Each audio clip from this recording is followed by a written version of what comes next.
Sabel memandang sinis Alina. Dia berpikir, mengapa Alina tahu segala hal menyangkut dirinya. Semua rahasia besar di hidupnya Alina tahu.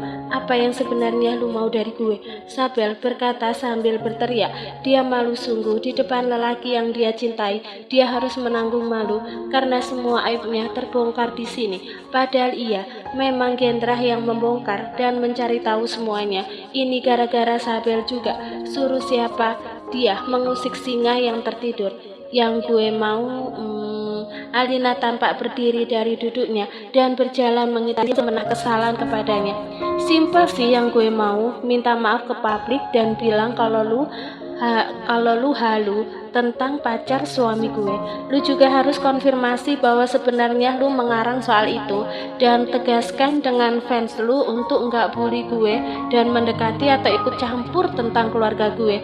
Gue nggak mau melakukan itu semua. Semuanya bukan salah gue. Tanya suami lu, siapa di sini yang salah? Ucap Sabel sambil menunjuk ke arah Gendra. Gendra terlihat santai dan mengangkat satu alisnya. Gue yang salah karena nggak balas perasaan lu. Ucap Gendra. Alina berdecik kecil. Ya kalau lu nggak mau ya nggak apa-apa. Gue nggak akan maksa lu buat konfirmasi itu semua kok. Lu boleh balik sekarang. Ucap Alina. Sabel pun segera beranjak untuk meninggalkan Alina dan Gendra yang sudah kembali duduk di kursinya. Tapi kita yang akan konfirmasi semuanya, termasuk lu yang menjadi simpenan pejabat, tukang aborsi dan suka mengirim chat tidak senonoh ke mertua gue. Dan kebetulan di depan juga udah datang sayang wartawannya. Tanya Alina dengan manja ke arah Gendra. Sudah sayang, semuanya sudah stay di depan. Kita tinggal keluar dan selesaikan semuanya. Sontak mendengar itu Sabel langsung berhenti dan kini berbalik ke arah pasangan suami istri tersebut. Sebenarnya apa yang lu mau dari gue sialan? Lu mau semuanya. Harta gue ambil, tapi jangan hancurin karir gue. Ucap Sabel dengan nada sangat tinggi. Alina sampai kaget dibuatnya, namun Gendra segera memeluk Alina dan menatap Sabel sangat tajam. Lu budek apa gimana? Bukannya istri gue tadi udah ngomong apa yang dia mau? Tanya Gendra dengan nada menusuk. Gendra masih berbaik hati untuk tidak melampiaskan semua yang dia tahan di dalam benaknya saat ini. Alina keluar dari pelukan Gendra dan menatap Sabel lagi dengan pandangan yang sulit diartikan. Gue nggak perlu dan nggak butuh harta lu. Harta yang gue milikin saat ini cukup untuk generasi ke-10 gue nanti. Dan bukannya gue juga udah bilang apa yang gue mau, tapi lu malah bilang nggak mau dan nolak itu. Gue anggap lu milih opsi kedua. Ya sudah, gue akan lepasin lu, sana pulang ke rumah lu. Tunggu surat somasi dari kita berdua. Pencemaran nama baik dan fitnah. Sepertinya lama juga penjaranya. Ucap Alina sambil menatap sini Sabel. Sabel menghembuskan nafas kasarnya, berusaha untuk menetralkan emosinya pada Alina yang sudah ada di ubun-ubun. Gue pilih opsi ke-1, ucap Sabel. Oke, bawa ke depan pak, ucap Alina pada kedua bodyguard itu. Namun Sabel menolaknya. Gue bisa sendiri. Alina mengedikkan bahunya Aju, lalu menatap Gendra dengan senyumnya. Begitu juga Gendra. Jagoan banget istri aku. Juandra nggak apa-apa kan nak? Tanya Gendra. Nggak apa-apa papa, cuman pengen mangga muda habis ini. Aduh, cuman itu doang. Nanti papa beli 1 truk ya sayang. Dasar. Saya ingin meminta maaf kepada semuanya di sini atas pernyataan saya yang berbicara bahwa saya adalah kekasih dari Tuan Gendra Kenziano. Saya juga ingin meminta maaf sebesar-besarnya pada Tuan Gendra dan Nona Alina yang tak lain istri sah dari Tuan Gendra karena telah mengada-ngada dan membohongi soal saya yang memiliki hubungan dengan Tuan Gendra. Saya juga ingin meminta maaf kepada semua orang yang telah dirugikan di sini. Dan saya juga meminta maaf kepada Gendra dan istri karena telah mengedit wajah Pak Gendra dan menyuruh orang untuk menyebarkan foto tersebut di media sosial. Saya juga meminta kepada semua penggemar saya untuk stop mengirimkan komentar kebencian kepada istri dari Gendra. Gendra yang ditemani David pun menatap para wartawan dengan tegas dan tajam. Tak ada wajah ramah atau apapun itu yang terlihat dari raut wajah Gendra. Jika itu tidak benar, apa alasan Anda, Nona, mengedit dan merencanakan semua itu? Apakah Nona ingin menjadi benalu di pernikahan Tuan Gendra? Sabel makin menunduk ketika seorang wartawan bertanya mengenai apa tujuan dia sebenarnya. Saya melakukan ini semua karena saya mencintai Tuan Gendra dan memiliki obsesi kepada Tuan Gendra, ucap Sabel lirih. Lalu untuk Tuan Gendra, kapan akan mengenalkan istrinya ke publik? Publik menduga bahwa hubungan kalian sedang berada di ujung tanduk. Makanya Tuan Gendra tidak pernah mempublikasikan istri Tuan Gendra. Tidak ada masalah apa-apa dalam hubungan pernikahan saya. Istri saya menolak untuk dipublikasikan karena dia sendiri yang tidak ingin dipublikasikan. Lagi pula, saya bukan artis yang harus mengenalkan setiap orang penting dalam hidup saya kan. Lalu kapan Tuan akan mengenalkan istri dan anak Tuan Gendra? Sebentar lagi, tunggu saja. Sepertinya hanya itu yang saya ingin jelaskan. Dan saya tekankan sekali lagi, saya sudah mengirimkan surat somasi pada akun-akun yang menghead dan mengujarkan kata-kata kebencian dan kata-kata yang tidak pantas pada istri saya. Terima kasih. Setelah berbicara seperti itu, Gendra melangkahkan kakinya disusul oleh David dan ketiga orang bodyguardnya untuk kembali masuk ke dalam rumahnya. Di sana, dia bisa melihat Alina yang sedang duduk dengan camilan yang berada di atas kakinya. Gendra tersenyum, lantas mulai duduk di samping Alina dan David juga mengambil posisi di samping pasangan suami istri itu. Udah selesai sayang? Tanya Alina. Gendra mengecup dahi Alina dan mengangguk seraya tersenyum. Udah sayang, semuanya udah clear. Tinggal aku cabut investasi aku di perusahaan keluarganya dan kirim surat somasi buat Sabel. Apa kita nggak keterlaluan sayang? Jauh dalam lubuk hati Alina, dia pun merasa kasihan kepada Sabel. Dia bisa merasakan apa yang Sabel rasakan saat ini. Namun apa yang telah dia lakukan telah melampaui batas dan sepertinya ini balasan untuk apa yang dia lakukan terhadap keluarganya. No, dia pantas menerima itu semua sayang. Biarkan, jangan pikirkan dia lagi, kata Gendra. Iya nah, jangan pikirkan dia lagi, mending pikirin gue yang apa lo? Seenaknya bilang anak orang jalan. Udah minta maaf belum? Tanya Alina dengan nada galak. David terdiam dan malah memperlihatkan gigi rapinya ke arah Alina. Belum nih pasti, dasar cowok minta enaknya aja. Waktu diminta kepastian malah ngehina ceweknya. Waras lu. Gendra tertawa melihat David yang dimarahin oleh istrinya itu. Gue kan, halah berisik, gue nggak minta pembelaan. Sana pergi minta maaf. Salah lagi, belum juga ngomong, gumam David. Akhirnya masalah yang menimpa keluarga Gendra sudah selesai dan clear bagi Alina, orang suruhan Gendra yang akan menyelesaikan semuanya. Kini giliran Alina kembali fokus pada kehamilannya dan menyiapi hasil kembali. Hari ini adalah hari Sabtu di mana Gendra libur, jadi mereka memutuskan untuk kembali menyiapi hasil. Sebenarnya kemarin-kemarin Alina sudah membiasakan hasil untuk tidak Alina pun tidak memberikan atau menawari hasil susu dan sukses setengah hari. Kata ibu, pakai daun kate sayang, di rumah ini ada nggak ya? Nggak ada sayang, tapi kalau nggak salah ada pohonnya di depan komplek. Aku minta Pak Budi buat ambilin ya. Iya sayang.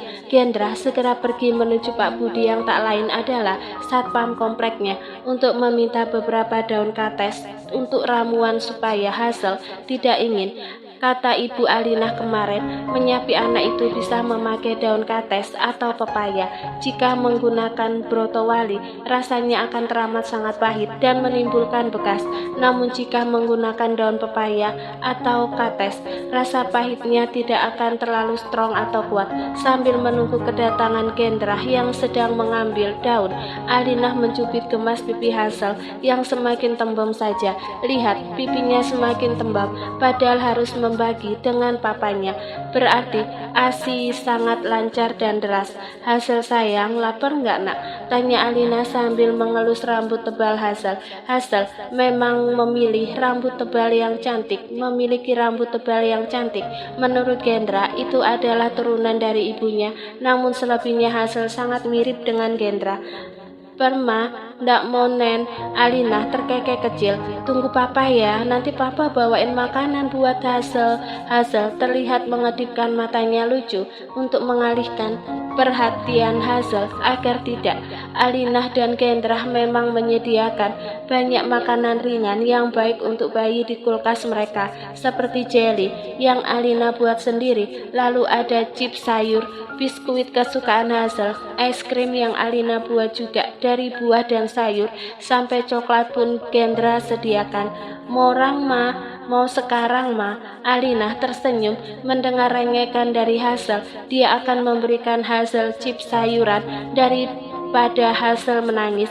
Mending dia memberikan camilan dulu. Ya udah Hazel, tunggu di sini ya sayang, mama ambil dulu camilannya. Hazel hanya diam dan mulai fokus kembali pada mainannya. Mainan boneka yang berharga fantastis itu dibelikan oleh sang nenek, harganya mencapai 10 juta untuk satu boneka. Tidak heran karena itu adalah boneka yang dijahit dari bahan khusus dan hanya bisa ditemukan dan dibeli di Italia. Alina beranjak dari duduknya dan berjalan dengan lumayan cepat menuju kulkasnya untuk mengambilkan beberapa camilan untuk Hazel. Saat kembali ke arah tempat duduk Hazel, Alina melihat Kendra yang membawa kresek yang sudah dipastikan berisi daun pepaya tersebut. Kendra juga membawa setoples makanan yang Alina tak tahu dapat dari mana dan apa isinya.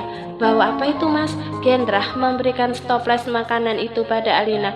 Nih, asinan buat dikasih sama Bu RT. Katanya dia tahu kamu lagi ngidam, makanya dia ngasih itu sama aku. Dia juga bilang kamu mau ikut arisan komplek enggak? Kalau mau sore ini kamu bisa datang di rumah Bu RT. Jelas Kendra. Alina sangat berbinar melihat asinan buah yang terasa dingin di tangannya. Mungkin baru saja kulkas. Ini taruh di mana dulu sayang? Tanya Kendra. Di dapur aja mas, sama minta Birani buat bersihin daunnya ya.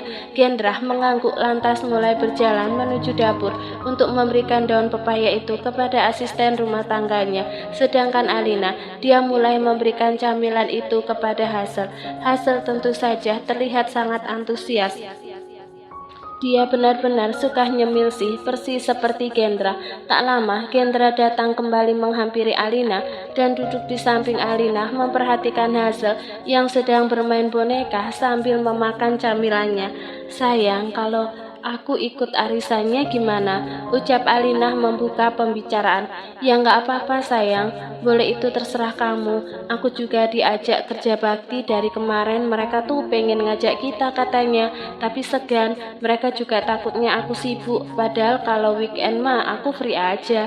Ya udah deh, sebagai warga komplek yang baik kita harus ikut mas. Iya sayang, aku mau nanya, ucap Kendra lagi. Apa mas, kalau pakai daun kates itu nggak terlalu pahit kan? Aku masih bisa nyicip Gia dan Gea kan? Alina memutar bola matanya malas. Yang harus disapi kayaknya kamu deh mas, bukan Hazel. Anaknya anteng, bapaknya gerasak gerusuk dasar. Ibu-ibu, perkenalkan, ada anggota baru di arisan komplek kita. Namanya Mbak Alina, istri dari Pak Kendra, ucap Sarah sang Bu Ketua RT. Kedatangan Alina disambut baik oleh para tetangganya, bahkan para tetangganya yang tahu jika Alina sedang hamil pun pada mengajukan diri untuk Alina mampir ke rumahnya yang katanya ada dan punya berbagai pohon buah-buahan, terutama buah mangga. Iya bu, semua salam kenal, mohon maaf warga lama, tapi saya baru ikut nimbrung sekarang, ucap Alina dengan tawa kecilnya. Yo ndak apa-apa mbak, wong kita tahu mbak ini suaminya sibuk. Kalau ada di rumah pun Mbak Alina pasti sibuk sama suaminya toh, ucap Bu Sri, salah satu tetangganya juga. Iyo mbak, kami paham, ucap Bu Risa. Iya mbak, tapi kenapa baru berbicara sama tetangga akhir-akhir ini toh? Saya juga baru lihat mbak baru kemarin itu juga karena di TV masalah kemarin. Padahal saya itu siper mbak, Sabel sama Mas Gendra. Taunya mbak yang jadi istrinya Mas Gendra. Kesel sih, ucap salah satu ibu berbadan tambun yang Alina tahu bernama Risa. Semuanya yang ada di ruangan itu terdiam mendengar apa yang akan dikatakan oleh Bu Risa. Memang sudah keterlaluan, masih aja membahas pembahasan kemarin yang sudah sangat tidak penting. Alina kesal, namun dia harus menahan kekesalannya saat ini. Walah, ibu ini kemana saja? Saya sering ke depan kok beli sayur di bapak-bapak yang lewat. Saya juga sering ke warung depan jalan kaki lagi buat beli cendol. Ibu kali yang nggak pernah lihat saya. Dan saya kaget juga, ternyata ibu fans suami saya sama fans penyanyi itu ya. Tapi maaf bu, kupel yang ibu banggakan harus karam. Nyatanya ini dunia nyata bu, suami saya itu sangat mencintai saya bu. Kalau kata istilah anak sekarang itu bucin. Ibu ini dibucinin suami juga apa enggak bu? Tanya Alina dengan nada dan ekspresi seolah kaget dengan apa yang dikatakan oleh Bu Risa tadi. Suaminya Bu Risa udah meninggal mbak, ucap Bu Sarah. Ya Allah, saya enggak tahu bu, mohon maaf ya. Tapi lebih baik diam ya bu, enggak usah bahas masalah itu. Saya enggak suka dan maaf ya kalau tadi udah pamer kemesraan di depan ibu waktu suami saya antar saya ke sini. Suami saya juga sih yang salah. Tapi kita berdua juga enggak tahu kalau ibu ini janda. Maaf ya bu, jangan pengen juga ya bu, bahaya. Ya Allah, maafin Alina. Tapi kesal, mulutnya nggak bisa direm itu ibu-ibu. Hormon ibu hamil juga nih kayaknya, gumam Alina. Hari ini adalah hari di mana pertemuan dan gala dinner akan dilaksanakan. Gendra sudah bersiap-siap untuk pergi ke tempat di mana acara tersebut dilaksanakan. Sementara Alina akan pergi ke acara gala dinner nanti. Mungkin setelah sholat maghrib, nanti Gendra yang akan menjemputnya. Hati-hati ya mas di sananya. Gendra tersenyum, lalu mengangguk. Iya sayang, nanti aku jemput ya. Nanti orang suruhan aku akan kesini buat ngedandanin kamu. Alina tersenyum. Iya mas, ya udah sana berangkat, nanti telat lagi. Sebelum berangkat, sudah menjadi rutinitas Gendra untuk mencium Alina.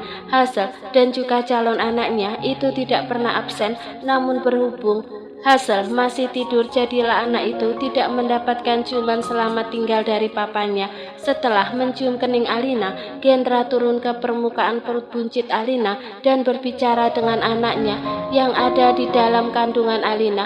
Entah apa yang Gendra bicarakan dengan calon anaknya.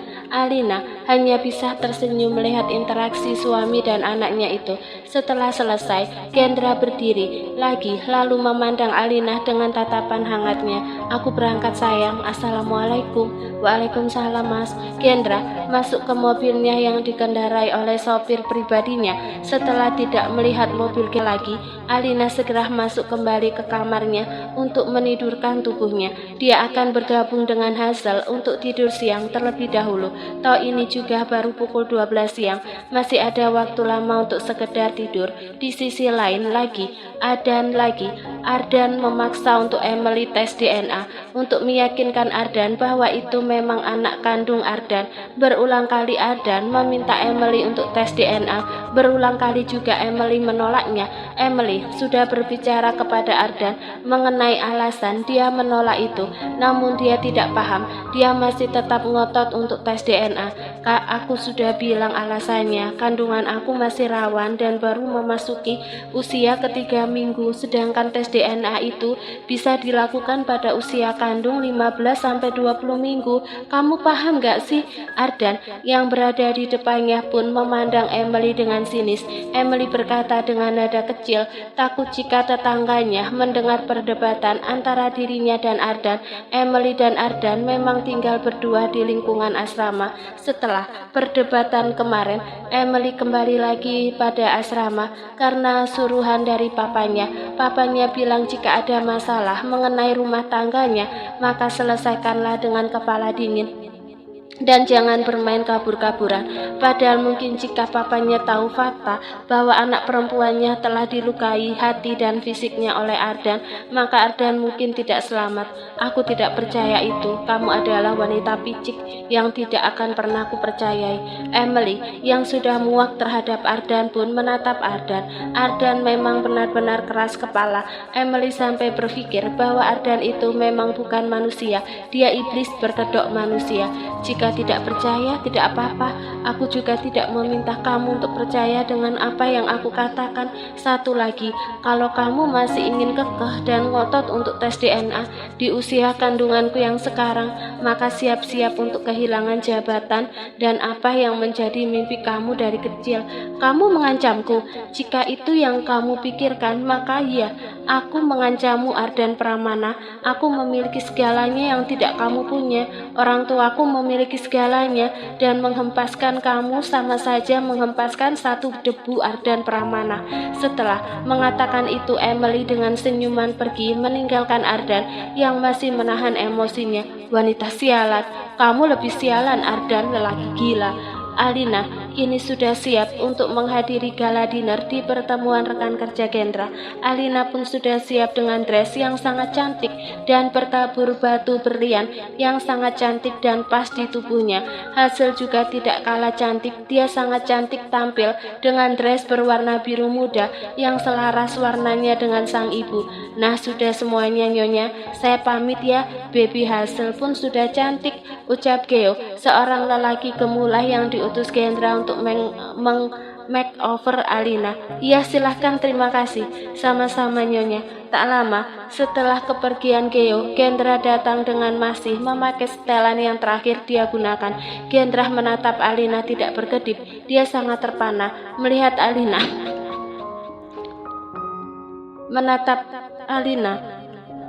Tidak berkedip, dia sangat terpanah melihat Alina yang sangat berbeda dari biasanya. Polesan make up yang tidak terlalu tebal itu benar-benar membuat Alina terlihat sangat cantik, apalagi ditambah dengan si kecil Hazel yang terlihat senang memakai baju mahal tersebut.